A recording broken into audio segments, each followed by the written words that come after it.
Jenda Mtita TV, Jenda Mtita TV, Jenda Mtita TV, rafiki namba moja wa burudani na michezo. Rafiki namba moja wa burudani na michezo. Yes, mtazamaji wa JNR Mtita TV, karibu sana hapa. Niko na Dominic Salamba, mimi naitwa Abu Ali. Karibu sana kutufuatilia. Lakini ukipenda hiki ambacho tunakifanya, basi subscribe YouTube channel yetu. Na pia unaweza kuachia comment yako, sisi tukiwa wawili hapa. Dominic Salamba, habari za leo? Mimi namshukuru Mungu niko vizuri kabisa. Sasa Dominic Salamba, moja kwa moja, kitu ambacho kimenifanya nikutafute leo ni kuhusu mchezo wa ligi kuu Tanzania bara ambao umetamatika siku ya jana. Mbeya City wakikaribisha Young Africa. Draw ya Young Africans imeleta mambo mengi sana katika mitandao ya kijamii. Kwanza, kwa nafasi yako, mchezo uliuonaje jana? Nafikiri ilikuwa ni miongoni mwa mechi nzuri. Tumeweza kuona testi nzuri ya ligi kwa sababu ni mechi ya pili, lakini pia Mbeya City wamepanda daraja baada ya kuwa wameshuka kwa muda. Ni miongoni mwa timu ambazo zilikuwa zinafanya vizuri. Kwa hiyo wameingia wakiwa wana energy, lakini kikubwa ambacho nimeweza kukipenda ni namna ambavyo timu yao wameweza kuisajili. Wamegundua kwamba ligi lazima wana watu wenye experience. Kwa hiyo kuanzia kwenye mwalimu wao Malale Msini, tunamfahamu ni miongoni mwa walimu ambao wamekuwa wanajua ligi Tanzania, lakini wamechukua baadhi ya nyota ambao wamepita kwenye timu nyingi, kina Mateo Anton, unazungumzia kina Eliud Mbokile, kujizungumzia kina Vitalis Mayanga na wengine wengi ambao wako nao kwenye timu, wakina nafikiri Yaya mwenye mbegu na wengine wengi. Kwa ni kikosi ambacho kimesheheni nyota ambao wanaifahamu ligi na wanajua ugumu wa mechi kubwa. Kwa hiyo jana waliingia wakijua kwamba wao watakuwa na faida mbili. Faida ya kwanza, kiwanja kilikuwa sio rafiki. Ingawaje watu hawawezi kanielewa, tunaposema kwamba uwanja haukuwa rafiki, haina maana kwamba wengine walichezaje. Utakachokiangalia ni opponent wako amejipanga na mbinu gani kwenda kutekeleza katika uwanja husika. Kwa hiyo uwanja ukiwa sio mzuri, utakulazimisha ucheze aina moja ya mpira, na ambacho kimetokea jana. Kwa hiyo Yanga walikuwa wanakosa option za kuweza kuwafungua Mbeya City kwa sababu kiwanja kilikuwa akiruhusu. Kwa hiyo ilikuwa inatakiwa ucheze direct football na matumizi makubwa ya nguvu ili kuweza kuwini mipira na pengine kutumia makosa ya mtu mmoja mmoja ili uweze kuscore. Kwa hiyo kiwanja kikiwa sio rafiki, ambacho kinakwenda kukosekana ni timu kukosa njia mbadala za kuweza kupata matokeo, kuanzia kwenye kufanya build up ya mashambulizi, kwenye kulinda, kuposesi mpira, kupiga pass na vitu vingine vingi. Lakini jambo la pili, wainufaika na matumizi ya nguvu.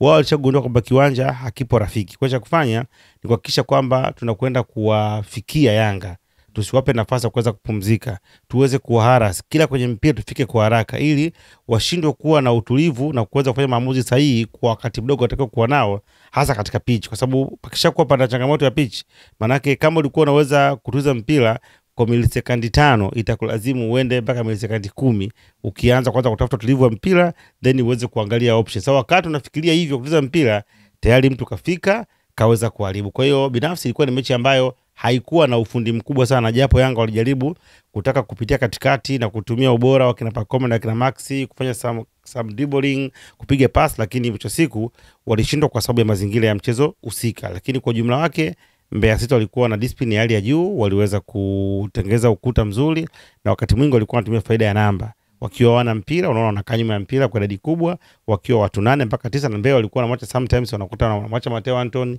muda mwingine wanamwacha Eliud, wakati mwingine walikuwa wanamwacha Vitalis Mayanga. Kwa hiyo akiacha mmoja wangewarudi ndani na kutengeneza kuwa na safu ya viungo kuwa na watu 5 na safu ya ulinzi kuwa na watu 4, kupelekea kwa mazingira magumu kwa upande wa Yanga kuweza kupenetrate. Lakini kwa Yanga walijaribu kufanya attempt, lakini mwisho siku hawakufanikiwa. Kwa binafsi ni mechi ambayo ndasema kwamba Mbeya City walifanikiwa na walikuwa bora kwa sababu tayari walishagundua strength za Yanga na madhaifu yao, na mwalimu Malale Msini akaenda akatumia na kuweza kusecure kupata alama moja. Lakini mwisho kabisa lazima tuzungumza kwamba alama moja Yanga ambayo ameipata ni kutokana na juhudi binafsi za Djigui Diarra. Alifanya kazi kubwa sana pale, ndipo kunakuja kuona utofauti wake na makipa wengine. Kwa hiyo ambapo nilikuwa nimezungumza kwamba makipa wetu wana kujifunza kwa Diarra, nilikuwa na maanisha kwamba ni kipa ambaye yupo kwenye level ya hali ya juu sana. Kuanzia mechi ya Ngao ukiangalia, ukija kwenye mechi hizi za kombe la shirikisho, mechi ya kwanza ya ligi, kuna vitu anavifanya ambao pengine hatujawahi kuviona kabisa. Sasa hivi jana alojifanya ile,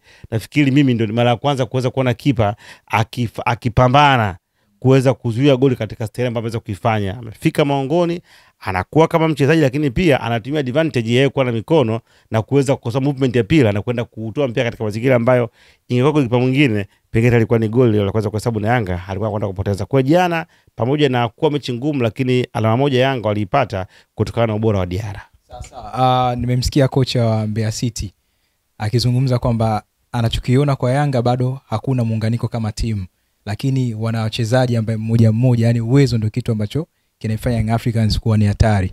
Labda iko nakiona, na labda kama Young Africans bado hajakuwa na muunganiko kama timu, unadhani ni muda ambao wamechelewa sana kutokana na michezo ambayo nyuma wamecheza?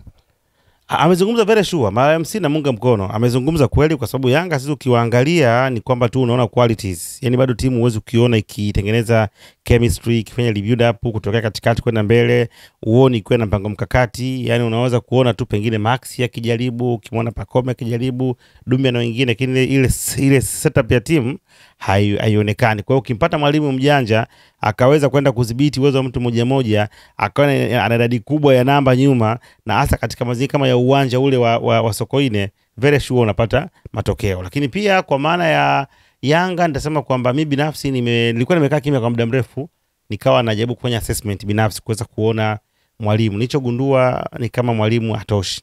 Yani uwezo wa mwalimu unazidiwa na ukubwa wa timu, kwa maana ya wachezaji walionao. Ni mwalimu mzuri lakini hatoshi. Kwa nini? Kwa sababu logic iko very sure. Angalia Yanga, ujue walikuwa na timu. Yanga walikuwa na timu yao ipo. Na Yanga walichokifanya ni kufanya kuja kuongeza watu kwenye maeneo ambayo walikuwa na mapungufu na kuja kuongeza ubora kwenye maeneo ambayo wanataka kufanya ubora. Ndio ukiangalia Yanga unaweza ukapanga timu yao ya mwaka jana kama ilivyo na bado ikaweza kupata matokeo. Yaani unaweza kuanza na Diarra, ukaja na Mwenda, ukaja na Boka, ukaja na Jobu, ukaja na Baka au Mwamieto, ukaja na Duke Abuya, ukaja na Max, ukaja na Mudathiri haya, ukaja na Pacome, ukaja na Dube, ukaja na Mzize au wengine moto. Hao ni wachezaji ambao Yanga walikuwepo tokea last season. Hiyo tayari ni timu ambayo ipo. Kwa hiyo walichokifanya tu Yanga ni kuja kuongeza maeneo. Kwa sababu okay, badala ya Boka kuna vitu hawezi kutusaidia kwenye baadhi ya mechi, labda anakuwa na papara, hawezi kuwa na final touch nzuri, tumchukue Mohamed Hussein aweze kuja kutusaidia. Akuja anakava pale. Hapa katikati kuna wakati Mwamieto Baka au Jobu waweza kawa wako sawa, tumchukue Asinki tumlete hapa kae aje kusaidiana nao. Eneo la kiungo mtu kama Ndambwile wakati mwingine anaanza kana fatigue na nini, okay, tumchukue Musa Balakonte aje akae hapa aje kuongeza kitu kwenye timu. Unaelewa sijui?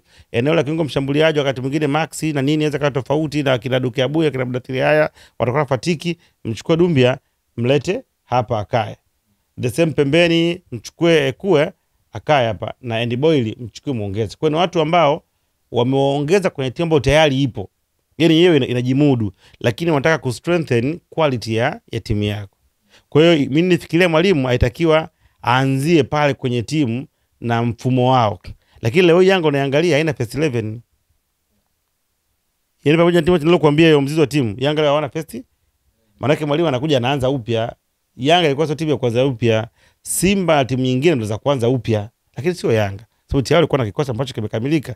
Na utakuwa shida hata kwenye mechi ya ngao ulizo kuona. Most of the team ilikuwa ni ile na wakaweza kupata matokeo. Kwa hiyo nagundua kwamba mwalimu amekuja kuwavuruga. Kwa upande wangu mimi, amekuja kuleta kitu kipya, pengine kingeweza kuja kwa kizuri, lakini pia kitu kizuri unaangalia na muda ulionao. Muda pre-season haukuwa mzuri, ulikuwa mfupi, ni mdogo. Kwa hiyo lazima uwe na mbinu ambazo zitakufanya uweze kuiunga timu kwa haraka kwa kutumia muda mdogo uliopewa. Yaani haiwezi kuwa excuse. Hata jana ukisema uwanja wa Mbeya ni miongoni mwa viwanja vibaya Tanzania au duniani ameweza kuviona. Hivyo viwanja sisi tunavyo vingi. Maana kuna mechi karibia 6-7 za mikoani kwa viwanja vibaya, utakwenda ndani Tabora, TRA, uwanja ule unaonekana jinsi ulivyo. Wakati mwingine unaweza kutoka tena Mbeya tena Tanzania Prison kwenye kiwanja kile ambacho tutakwenda kukutana nacho na viwanja vingine ambavyo siwezi kuvikumbuka. Sasa je, katika viwanja vyote hivyo maana yake utakwenda kwa kuangusha pointi? Jambo ambalo haliwezekani. Kwa nafikiri kuna haja ya klabu ya Yanga hawajachelewa, mapema wafanye maamuzi ya kuweza kubadilisha benchi la ufundi kama wanataka warudi kwenye bora walionao, kwa sababu kutoka sare sio kitu kibaya. Sio kitu cha kawaida kwenye ligi ambayo ina mechi 30, kutoka sare mechi moja ufungwe mechi moja ni kitu cha kawaida, na hamna timu ambayo haipoteza. Lakini tunachokizungumzia hapa ni kwamba timu inakosa matokeo si tu kwa sababu ya mpira, lakini kuna vitu vya kiufundi vinakosekana. Kwa hii kauli yake pia inaweza kumhukumu mwalimu tukiangalia. Definitely sio kumhukumu, ni ukweli kwamba hivi ndivyo viwanja vyetu sisi ambavyo tuko navyo. Ingawaje pia uwanja wa Mbeya sio uwanja rafiki kwa Yanga, ni kitu cha kawaida. Hasa mimi sizungumzii kumhukumu kwa matokeo ya jana tu kwamba katoka sare. Yanga jana ni mechi ya 6. Anapata sare. Mara ya mwisho nafikiri alishinda miaka 7 iliyopita goli 2-1. From there bila 2-2, 3-3, 1-1. Kwa ile matokeo ya Mbeya na Yanga ni kama ambavyo ilikuwa matokeo ya Yanga na EF. Lakini mimi ninachozungumzia tu ndio nikwambia nimeanza kuangalia trend ya timu tokea mechi ya Ngao mpaka saa hizi. Kwa hiyo nitakuwa mtu wa tofauti nijaji kwa mechi moja. Kwa maana ninachokiona ni kama timu inakosa muendelezo wa kwenda mbele, isipokuwa inazidi kudumaa kurudi chini na kupoteza confidence na hali ya kuwa na mwelekeo katika timu yao. Sasa kwa nazungumzia kauli kwa sababu tukiangalia kwa viwanja vingi sana viko hivyo. Mwalimu anakiri kwamba mbinu zake zifanye kazi kwenye uwanja kama ile, maana si ndio haiwezi ligi. Ndio kwamba kwa staili hiyo itakuwa ni ngumu, kwa sababu ukianza kuchambua tuna viwanja vingi ambavyo havina, ukitoa uwanja wa Namungo ambao ni wenye sibandia, ukatoa uwanja wa Kagera ambao nao hawapo sasa hizi. Dodoma Jiji nao uwanja umeboreshwa kidogo, si ndio? Dodoma Jiji ukiangalia Azam Complex umeboreshwa, KMC umeboreshwa, lakini ukienda unaona CCM Kirumba bado wa kawaida. Unanifahamu? Haya, ukija huo Mkokani Tanga bado wa kawaida. Tabora bado wa kawaida. Mbeya una timu 2. Kwa hiyo una mechi karibia 5 mpaka 6 ambazo unaweza kucheza katika mazingira ambayo hayatabiriki kutokana na hali ya hewa na matunzo ya kipindi husika. Kwa nafikiri haikuwa sawa, haikuwa factor moja kwa moja. Sababu itakiwa aweze kutafuta namna ya kuweza kupata matokeo katika mazingira hayo aliyokutana nayo. Na hii labda kwa jana nilikuwa nasoma comment za mashabiki wa Young Africans. Wanahitaji juhudi ya ligi TFF kuhusu uwanja. Kuna kazi ambayo anatakiwa kuifanya msimu zaidi. Mimi nafikiri kwa swala la kiwanja. Nafikiri viwanja hivi yeye bado tuna changamoto sisi tunayo. Yaani bado changamoto ni kubwa, na mimi wakati nimekuwa nikizungumza kila siku. Utakuta yani ule uwanja unashangaa au kama si uwanja kama ule umeweza kuruhusiwa kutumika. To be honest, uwanja ulikuwa una sifa. Na baada ya mechi pale unashangaa unafungiwa. Yaani pale baada ya mechi pale unaweza kushangaa kesho kama umefungiwa.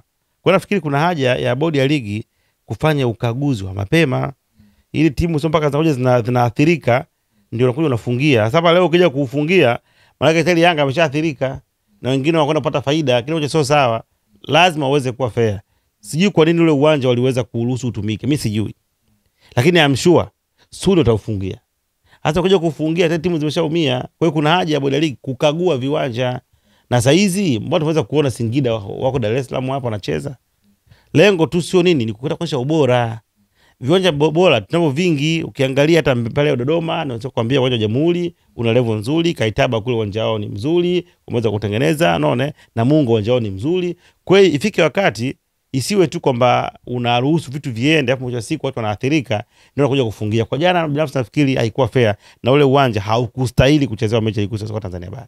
Inawezekana ukajiuliza, hapa ni wapi? Hapa ni Kisasa Dodoma, na hii ni Brand Hotel. Je, unatafuta mahali pa kukaa wakati wa weekend au safari zako za kikazi? Basi unapofika Dodoma, ichague Brand Hotel. Ni hoteli ya kifahari, chaguo kamili kwako, yenye mandhari nzuri ya kuvutia. Tunajivunia huduma bora ya malazi, chakula na vinywaji. Utapata free breakfast, free wifi, free swimming pool. Vyumba vyetu ni vya kisasa na vifaa vya kipekee vinavyofanya siku yako kuwa ya kufurahisha na yenye kumbukumbu nzuri. Pia tuna kumbi za kisasa kwa ajili ya shughuli mbalimbali na garden ya kupigia picha. Tunapatikana Kisasa, Dodoma, Tanzania. Fanya booking online kupitia booking.com. Wasiliana nasi kwa simu namba 0773467756. Email brandhotel14@gmail.com. Brand Hotel, tunaamini kwenye ukarimu na huduma bora.